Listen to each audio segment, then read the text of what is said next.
Le gouvernement a ratifié le statut de Rome de la Cour pénale internationale CPI. Bonjour. La décision d'Abdourahmane Tiani, Assimi Goïta ou encore Ibrahim Traoré de quitter définitivement de la CPI n'a pas été quelque chose de facile. Selon les canons du statut de Rome, il faut pratiquement 1 an pour définitivement quitter de cette organisation qui est perçue comme partielle et qui cible notamment les dirigeants africains. Dans ce numéro, nous zoomons sur la célébration de Nathalie Yam, qui pense que cette décision est bien inspirée et va vers le boulevard de la souveraineté du peuple noir, voulu par nos pères fondateurs et qu'aujourd'hui, qui est mis en pratique. Dans cette édition, nous allons éviter de citer les noms de ces gens-là parce que désormais, ils attaquent déjà nos différentes chaînes. On est obligé de jouer avec les mots pour ne pas les inviter ici à nous faire du mal. Cela dit, à quoi est-ce qu'il faut s'attendre? Il faut s'attendre quand on va parler de la souveraineté, on va parler pourquoi nous sommes des cibles de toutes ces institutions, la FIFA, voilà, l'ONU, toutes ces organisations-là. L'Afrique est le plus souvent victime. On va également parler du signal que cette décision de la Confédération des États du Sahel signifie. On va également parler de la réalité locale. Vous savez, l'AES vit un contexte sécuritaire, qu'il faut des solutions adaptées à la réalité qu'on vit localement. On va également parler, voilà, de la dimension géopolitique, stratégique. Quel est le message que cela renvoie aux autres pays du monde? On va parler des mécanismes local renforcé, adosser cette décision de l'AES de sortir de la CPI avec certains plans stratégiques qu'on a. On va également zoomer sur les manœuvres jusqu'à là, pourquoi certains présidents peuvent attaquer d'autres nations et qu'on ne voit pas de sanctions. Et une fois, quand c'est l'Afrique, on le punit. On va parler de l'exigence de transparence. On a constaté que c'est nos dirigeants, les Africains, qu'on punit le plus souvent. Et cela se passe très bien dans des pays lointains. Et c'est avec nos frais qu'on utilise pour sponsoriser la durée. On ne doit jamais oublier le cas de Laurent Gbagbo qui a pris presque 10 ans. Et dans tout ça, c'est l'État ivoirien qui signait tout ce temps-là. On va sortir naturellement par la volonté populaire. L'AES est née d'une volonté de la souveraineté africaine de rendre la dignité à l'homme noir et c'est pourquoi nous avons consacré beaucoup de temps pour préparer cette édition. Bienvenue, si c'est votre première ici, je suis accompagné au studio par Chilaka et bien que nous vous invitons à liker, c'est très important. Constatez que c'est la seule façon que vous pouvez apporter votre contribution à cette Afrique que nous voulons libre et souveraine. Cela dit, bienvenue dans ce numéro. Nous parlons du retrait, voilà, retrait de la CPI. Voilà ce qui nous intéresse aujourd'hui. Et l'objectif de ce retrait-là, c'est quoi? On dit c'est une fin, n'est-ce pas? C'est une fin pour nous de la justice néocoloniale. Est-ce qu'on est d'accord là? La sortie, le retrait de la CPI pour nous est la fin de la justice néocoloniale.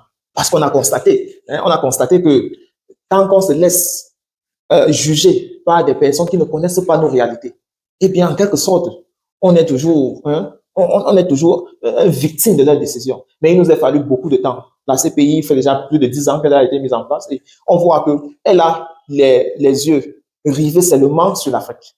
Et donc, pour pouvoir sortir de leurs griffes qu'ils ont attrapées pendant longtemps, voilà pourquoi on pense que c'est la fin du néocolonialisme. Maintenant, en quoi est-ce qu'elle est un acte de souveraineté? Je voulais d'abord qu'on passe par la perception. En quoi est-ce que cette décision est un acte souverain? Alors, elle est un acte souverain parce que, voilà, ce n'est pas facile, ce n'est pas chaque jour qu'on voit un pays qui sort de la CPI. Ce n'est pas chaque jour qu'on est capable de voir ce genre de décision-là. Et donc, quand les dirigeants de l'AES décident qu'ils partent de la CPI, eh bien, ils ont annoncé cela. C'est depuis plus de 12 mois que cela fait écho, que ce statut de Rome-là ne convient plus à nos réalités. C'est vrai, sur cet acte de souveraineté, certains ont dit que les élites militaires au pouvoir cherchent à protéger tous les guerres hybrides qui sont en train de s'aimer dans le territoire dont ils ont la charge de façon transitoire. Est-ce que vous pouvez souscrire à cette thèse-là? Lorsqu'on voit de façon impunie ce qui se passe ailleurs. Donc, on ne peut pas dire qu'Abdourahmane Tiani, Assimi Goïta et Ibrahim Traoré ont peur d'être capturés et jugés. Non. On pense tout simplement que avoir le courage de sortie de la CPI à travers ce communiqué signé par Assimi Goïta, eh bien, c'est une façon de dire non, voilà, au néocolonialisme. Hein. C'est une façon de dire non à cela, à cette justice. Hein. On dit non à cette justice qui est très sélective, n'est-ce pas?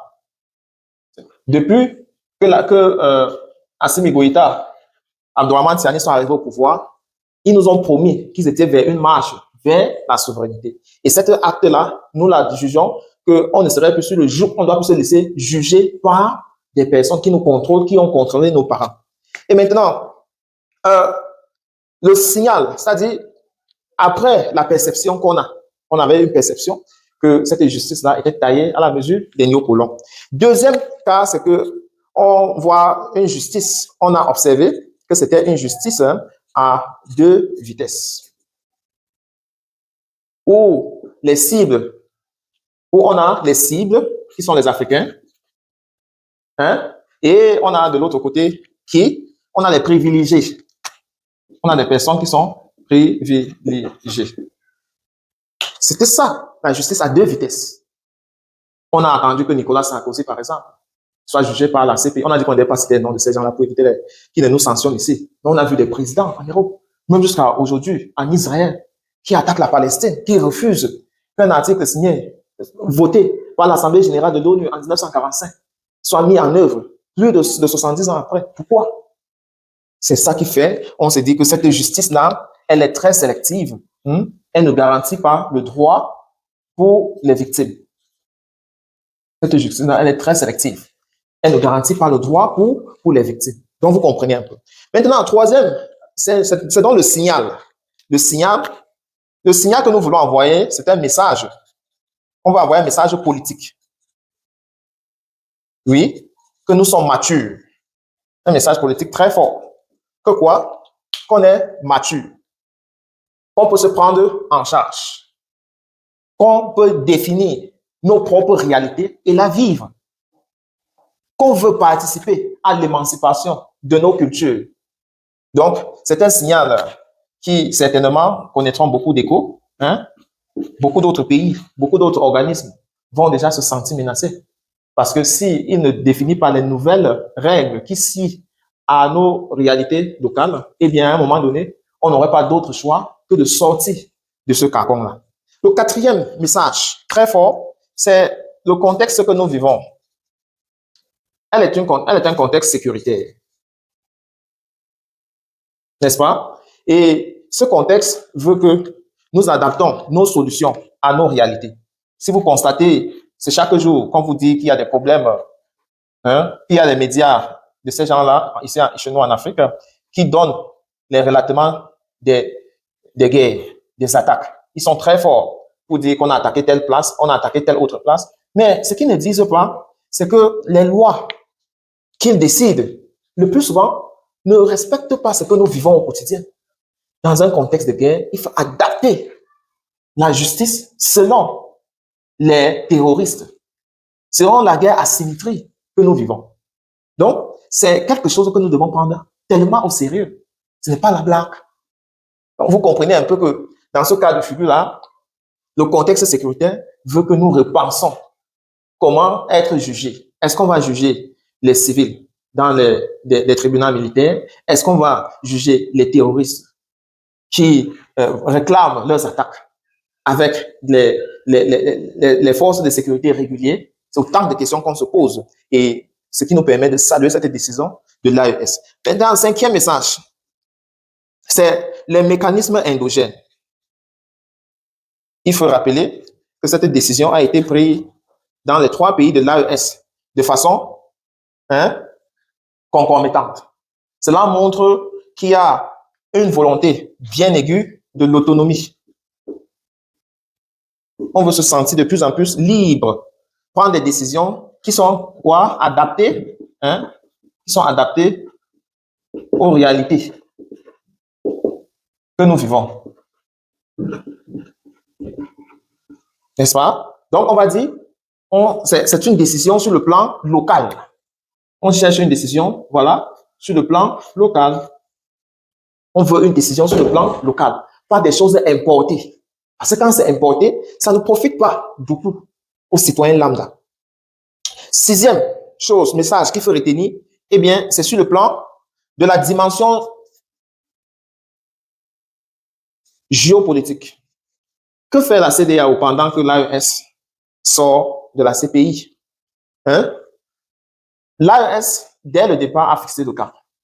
L'objectif, c'était de se souder ensemble pour faire bloc à des principes qui soumettent le peuple africain comme des victimes. Et cette dimension géopolitique renvoie un message à d'autres blocs, tels que la CEDEAO, qui est donc l'organisme défunt où tous les trois pays de l'AES étaient précédemment membres. Ils sont également partis. J'ai entendu dans des commentaires des gens dire que l'AES va partir de tout, finalement, elle va solliciter partie de l'Afrique. Donc, sur le plan géopolitique, certains peuples qui redoutaient encore, si les dirigeants de l'AES sont bien éclairés, ils vont commencer à se poser des questions. Eh bien, voilà un pays, voilà un pays qui est parti hier, et commence à prendre des décisions pour la souveraineté de son peuple.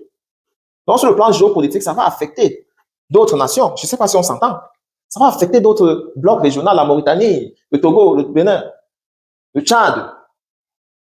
Mais on comprend également que cette dimension géopolitique-là va avoir également des effets dans ces pays en Europe, l'Union européenne, le BRICS, tous ces blocs-là vont commencer à réfléchir que les gars de l'AES là sont des personnes sérieuses. Je vous dis, même les États-Unis, ils ne sont pas très bien partants avec la CPI. Ils ne se laissent pas juger là-bas. Parce qu'ils disent que c'est eux qui financent ces organismes-là. L'AES n'a pas besoin de financer, mais elle pense en tant qu'être humain, les droits universels le donnent le droit de décider où elle veut être. Donc, ce message-là, c'est aussi cette dimension géopolitique. C'est pas tout. En septième, le message qu'on passe, c'est une justice locale qui est renforcée. Parce que il y a certains anciens chefs d'État qui, parce qu'ils ont de l'argent, pouvaient manœuvrer. Manœuvrer donc la justice.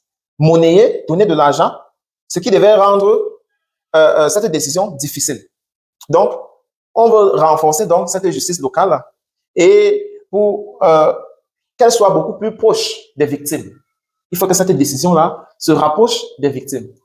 Par exemple, Laurent Gbagbo était très loin en France ou alors en Grande-Bretagne, en Belgique. Donc, le peuple ivoirien n'a même pas eu la possibilité de suivre, sauf les plus nantis et sauf ceux qui étaient connectés sur les réseaux sociaux.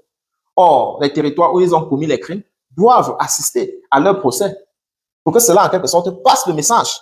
Donc, il faut que les tribunaux soient en quelque sorte à proximité. Il faut que ça soit à proximité des réalités locales. Pour que des personnes qui assistent à ces audiences-là, parce que c'est eux, la justice doit également avoir les gens, les justiciables, les justiciers doivent avoir le sentiment qu'on les a rendus justice. C'est pas tout. Je vous ai promis 10 points, on arrive déjà vers la fin. Et il y a également ce risque d'impunité. Je vous ai dit que si certains gens en Europe, en Amérique, d'impunité. Si certains gens en Europe continuent donc à faire certaines attaques sur certains pays, vous avez suivi le dernier cas en plein Dubaï, en plein Qatar. On a attaqué les bases. Et puis, rien n'a été fait. Donc, il faudrait que on soit capable de contrôler les flux de corruption. Il ne faudrait pas que ceux qui ont beaucoup d'argent utilisent leur argent pour affecter la justice. N'est-ce pas? Voilà. Donc, il ne faudrait pas que l'argent soit influence la justice. Voilà un peu ce qu'on essaie d'expliquer. Et en neuvième position, nous disons il y a exigence de la transparence.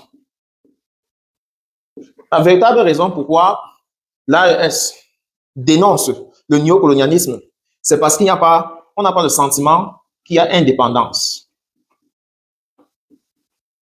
Et un des éléments forts de l'indépendance, c'est quoi? C'est la transparence.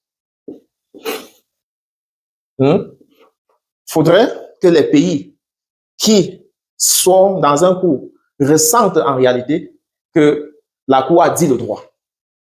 Donc, s'il y a un conflit intra-pays ou bien extra-pays entre deux pays, et vous savez, le cas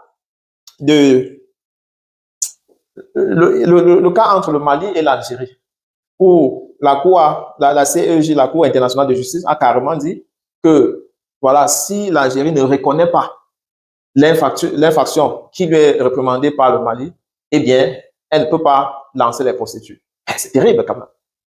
Donc, c'est l'Algérie qui commet un forfait, le Mali se plaint, mais la Cour pénale internationale fait bloc.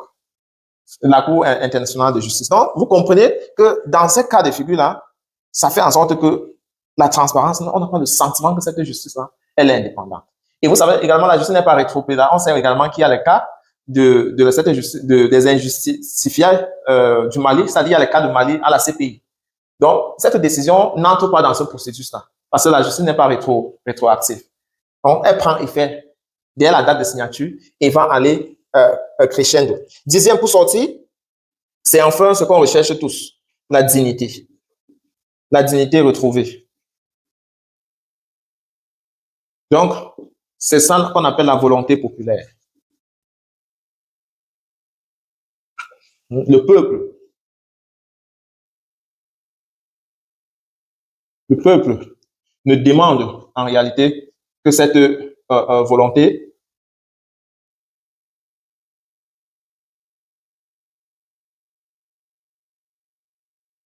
donc, cette dignité retrouvée, c'est la volonté populaire. Et tant que le peuple est OK avec la démarche, tant qu'on sait que ça va libérer le peuple, eh bien, on n'a rien à s'en vouloir. Donc, voilà, résumé, les raisons pour lesquelles il fallait partir de la CPI.